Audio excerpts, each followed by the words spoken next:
Hey everyone, welcome to Throwing Rod's Garage. In this video, I'm going to be working on the 1969 Chevy 350. Now, in a previous video when I was working on it last, I did install the original camshaft, or the one that came with the engine, back in it when I put the new timing set on it, along with the crankshaft and a couple extra pistons and rods. But I'm going to pull that camshaft back out, and I got a camshaft kit from a great friend, Mr. Coates, and he sent along a camshaft, lifters, push rods, and valve springs, all set up for that cam. Now, it's supposed to be pretty choppy, and I'm looking forward to hearing it. So I'm going to get to it.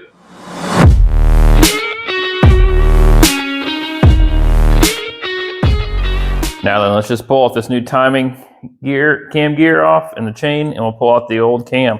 That way we can stick the new one in there. Now these were just snugged on here. They weren't very tight. I wanted to torque them down later, but never got a chance to.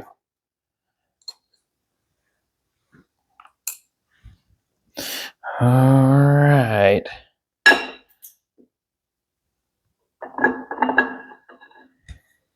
Of course, I already goobered this one all up with assembly lube, so let the oily, greasy hands commence.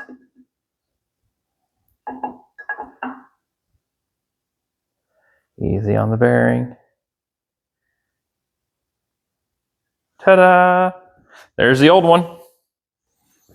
Now on the box here, it is a competition cam, 12-450-8. It is a 292 cam. Now I did grease this first bearing up, but I want to set it in here just ever so slightly. So I'm not getting too much of this assembly lube, but I like to go probably a little too much, but I'd rather have some on there than not enough and cause issues. Now this stuff needs to be shook up a little bit more. It's a little oily, more than actual grease. But again, it keeps it from running dry. A little bit further in. I don't like keeping all that tension on the camshaft sitting there. There we go. And I'll get this thing lubed up and set it back in time. Time for the timing gear. All right.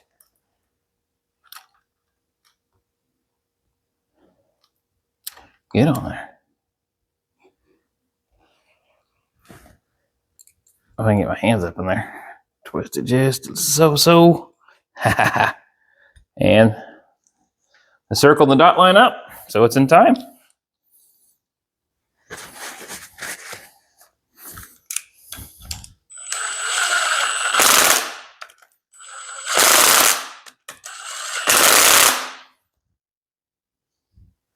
Now, I do know that in a couple of previous videos, I have mentioned that I'm no professional. Now, I have went through some schooling, a little bit of schooling, quite a bit, for auto mechanics and whatnot. But this video and the previous ones and the upcoming ones are just me having fun in my shop. This is not a technical how-to or precision auto mechanics. I mean, there will be some videos that I will eventually post that are how to, repairs and whatnot for fun stuff. But this, on this 350, is just me tinkering around, having fun, and trying to build an engine on a budget, on the cheap, with very few parts having to be replaced, and for content. I mean, what else is it going to be for?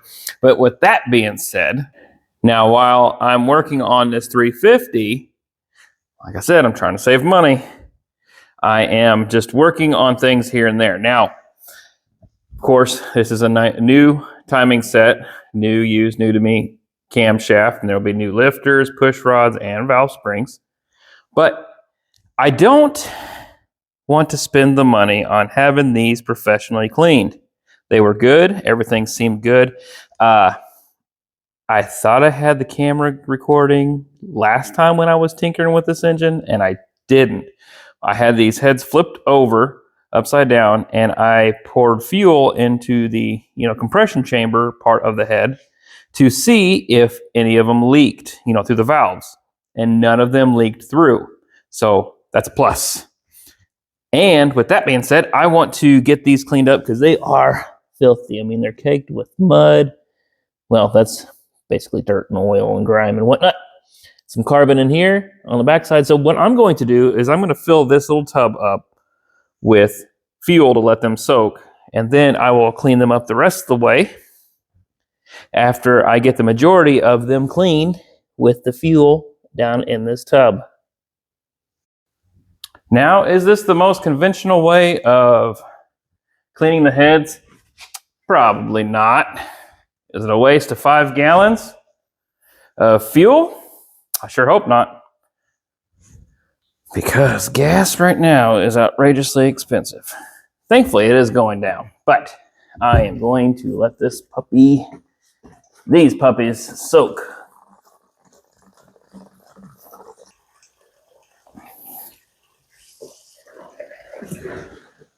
Perfect. Now for the lifters, I've had them soaking in this brand new oil for quite a few days. I've rotated them, squeezed them with another push rod, while they're sitting in the oil to make sure all the air is out of the lifters. And of course, whenever I got the kit from Mr. Coates, they weren't in any specific order. So they should be okay. They only had 60 miles on them.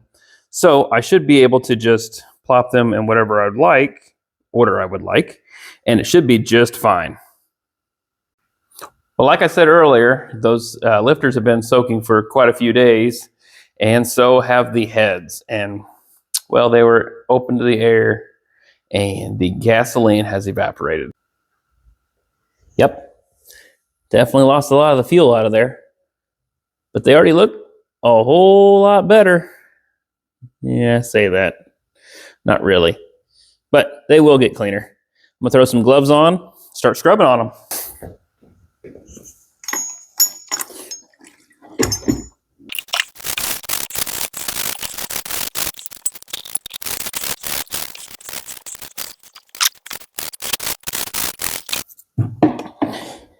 I'm not going to bore you guys with this. I'm going to go ahead and just keep going with it, and I'll meet you back soon. Well, I believe it's safe to say that soaking the heads in the fuel worked out fairly good. They aren't the best, but they sure are a whole lot cleaner. I went ahead and cleaned the oil pan and timing cover as well. I'm not too big on the chrome timing covers. I'm going to go ahead and scuff that one up and paint it along whenever I paint the block and the heads and such. But I noticed that this one has an odd casting defect along the edge here. Oh well, I got to figure out what kind of heads these are. They look different. That one to that one. I noticed that there's a tap broke off in that hole, so I got to fix that as well. And of course, I still have to replace the valve springs that came with the kit that I got from Mr. Coates. And, oh, I can't forget, I have to replace the valve seals as well. But good news, everyone. Mr. Coates is at it again. I end up getting this intake from him as well. We did some bartering around, but this one is almost as old as I am. Now, he ordered this back on December 15th, 1988. So I think that is pretty stinking cool. And what's really neat is it has all the paperwork with it, the gaskets, everything. He bought it, never used it. So I already took it out of the box. I mean, it is brand spanking new. Of course, it does take a quadrajet style carburetor. I'm not going to run a quadrajet, but I figured this little engine would do better with a 4-barrel with that better cam in there, of course. But I'll just get an adapter. I'm on the fence of going between a Holley or an Edelbrock. I don't know. What do you guys think? I mean, I'm not opposed to either. Edelbrock's a whole lot easier to tune for me. I have never really tuned a Holley before, but I've rebuilt Holleys. Of course, I've just rebuilt them for a few buddies, and they've done the tuning, of course. But I don't know. What do you guys think? I'm more leaning towards the Holley, only for the fact that I have ran into this issue because I've owned both. Now, I say I didn't ever tune a Holley. I have once. Edelbrock, you always seem to be tuning it, changing the mixture screws if it's a hot day or a cold day, vice versa. Holly, man, once it's set, it's pretty much set. So I don't know.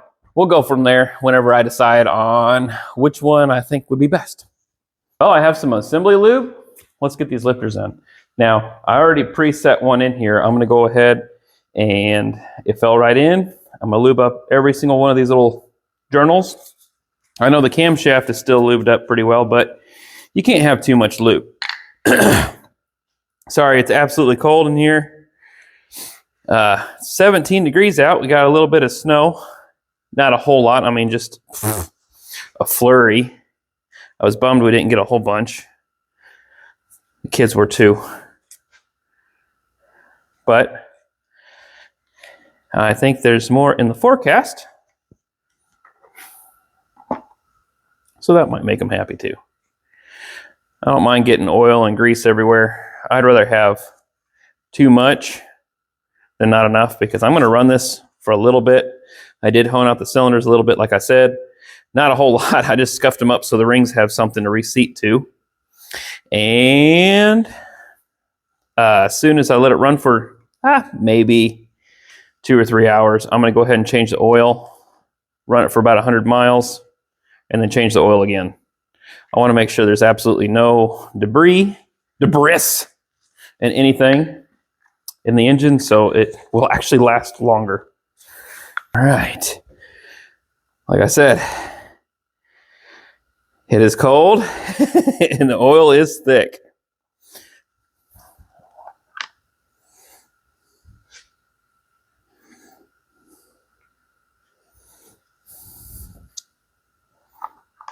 Very good. Whoop, tight fit, which is nice. You don't want them super tight, but you also don't want them super loose. Some of them, there we go. The oil's just so stinking thick.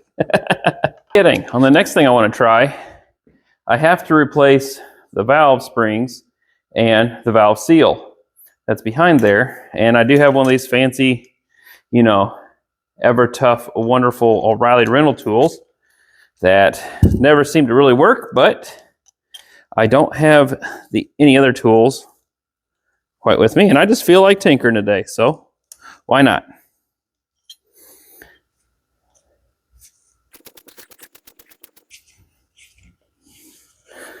Let me grab my magnet.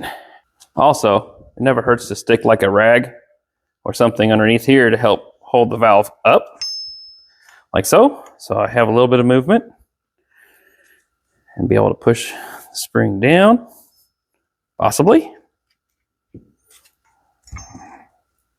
Sometimes those little keepers can get pretty stuck.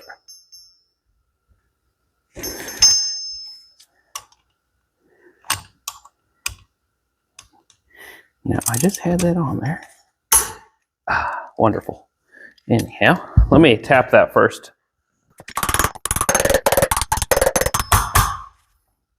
Let's try it again.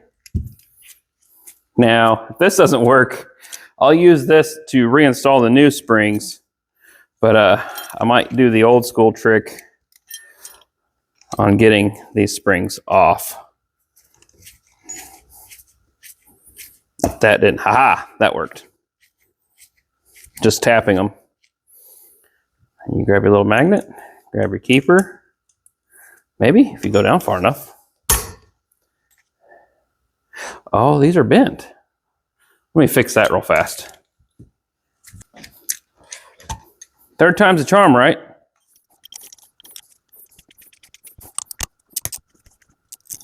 I don't want the spring going flying. There's one little keeper. 2. And very cautiously release. Try not to lose a finger in the meantime. All right. Well, I said that. It's not hitting that. Is that carboned up?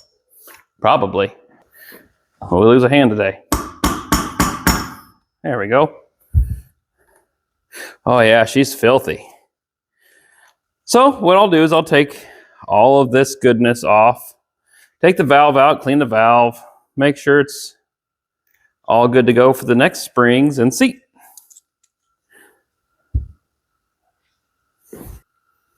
All right, I got the head all disassembled, and let me show you what I found. Very, very carboned valves, but everything seems to be okay. So I'm going to go ahead and clean up the valves, make sure everything's clean, put the new valve seals on so we don't have any more smoking whenever it starts. And I'll reassemble it with the new springs. All right, as I was tearing this head apart, I'm pretty sure you guys noticed. I didn't catch it until just now because I just got done cleaning all the valves up, which I'll show you in a second. But I didn't realize this. There weren't any valve stem seals on this. Now, I do know that they have, the cap that goes over here. And this has, I don't know if it was going to pick it up. Maybe. Okay. That top line is for the keeper. That bottom one is for an oil seal. Now, about, maybe 3 of these valves had that oil seal still, but there was absolutely no valve stem caps, valve stem seals on this, which would probably be a good explanation as to why it would smoke every time it started. Who'd have thought? But I just noticed that because I'm getting ready to lap the valves in their particular order, so I can go ahead and start reassembling. Now this little set here, the valve stem seal set, is what I was missing on this. Now I don't believe this cylinder head had them, but secondary, seal wouldn't hurt any. But of course, I don't know if you guys can see this without it blurring, but this bottom ridge here is what holds the O-ring to help keep the oil from splashing up here. The cap will also help, and this top ridge is for the keepers that hold the valve springs in place. So I'm going to go ahead and put these little guys on, put the new valve springs in place, along with the O-rings and the keepers, and finish up the cylinder head.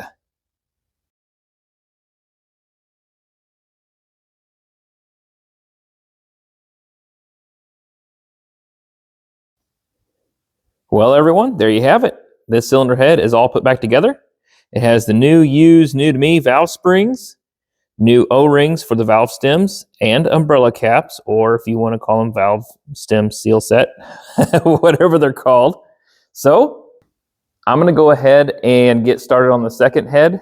I'm not going to record or anything. I'm just going to, bust through it and not be repetitive. So I'm going to get right on it. Slowly but surely. One step at a time. Now, if only I can find the dowel pins. There they are. And not lose the cylinder head. Perfect. There it is. I'm going to get the push rods put in place. The head bolts, which are being cleaned over there. Yep, we're getting there. Well, everyone, it's another day in the Ozarks. It is absolutely beautiful here today. I think it's like almost 50 degrees. Can't beat that for January weather. But anyhow, I'm going to hop back on this 350 engine and show you all what I got done so far. Since it's been, a day or two, a week. It's been a while. I just finished up with this cylinder head, just like I did on the last one. Getting ready to put it on here. I already got one installed. And once we get that cylinder head put on, I'm going to go ahead and put a new front seal on, timing cover, flip it over, put the oil pan gasket on, and get ready to do a little bit more cleaning. I'll probably put the valve covers on too because I want to clean all of it at once and then prime it, hopefully paint it today. Fingers crossed anyhow. It's nice enough weather. It's probably not ideal temperature for painting, but this temperature is not going to last very long. So taking advantage of it while I can. Well,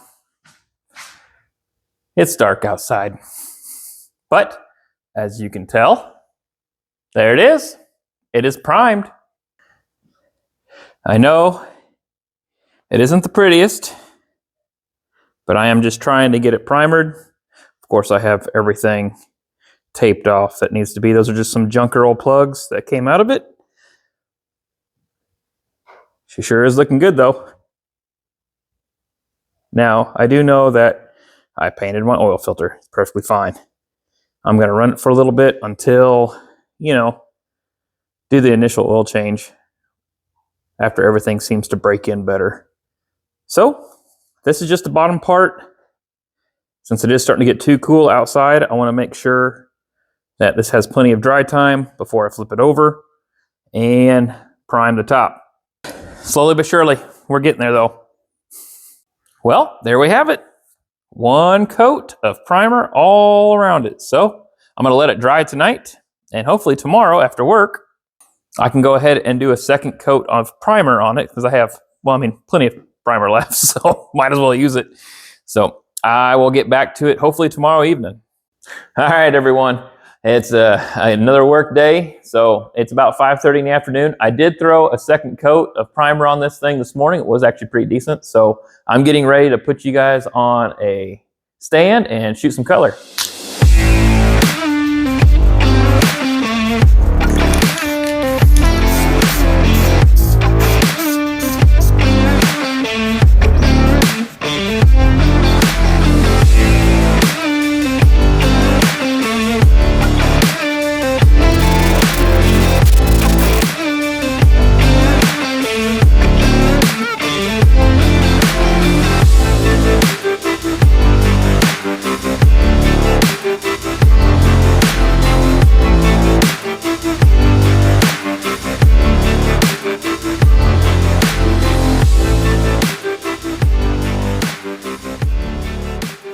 All right, here comes one of my favorite parts, setting brand new parts on.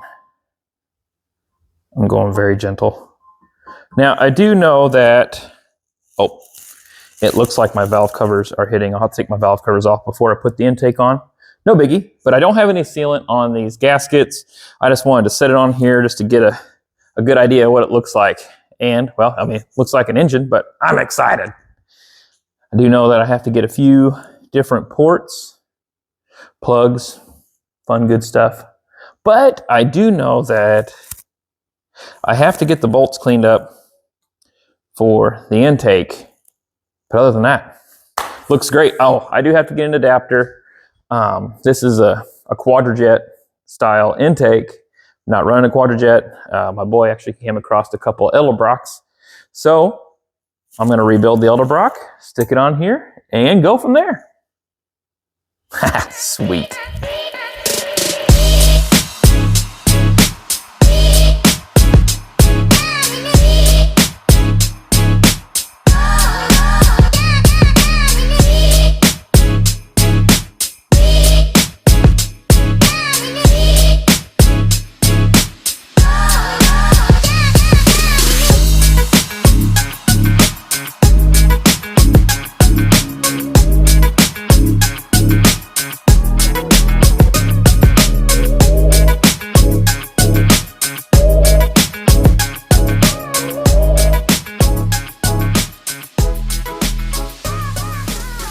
Well, everyone, there you have it. I'm gonna stop the video right here. I am waiting for a few more parts to come in. I got the water neck, got some of the plugs that we need to fill in, some water neck. I got the water pump down below the engine that needs to be painted still. And I just have a few things to tidy up here and there. And also, I loaned out my engine hoist, so it's kind of hard to put this engine back in the truck without the engine hoist. So I appreciate you guys for watching. Please like and subscribe, and I will see you guys soon. Okay, let's go.